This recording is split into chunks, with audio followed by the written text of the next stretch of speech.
During the pre-Islamic period of ignorance, I saw a she monkey surrounded by a number of monkeys. They were all stoning it because it had committed illegal sexual intercourse. I too stoned it along with them. Wow. This is Sahih al-Bukhari 38:49. So, pre-Islamic period, I thought Adam was a Muslim, according to you Muslims. Adam was a Muslim, right? The first Muslim, even though the Quran says Muhammad was the first, right? Because it contradicts itself left and right.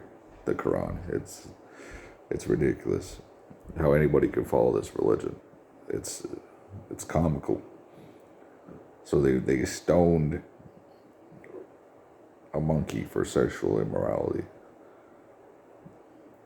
But you're going to deny this hadith too, right? Because it's embarrassing and stupid. I'm sure you will.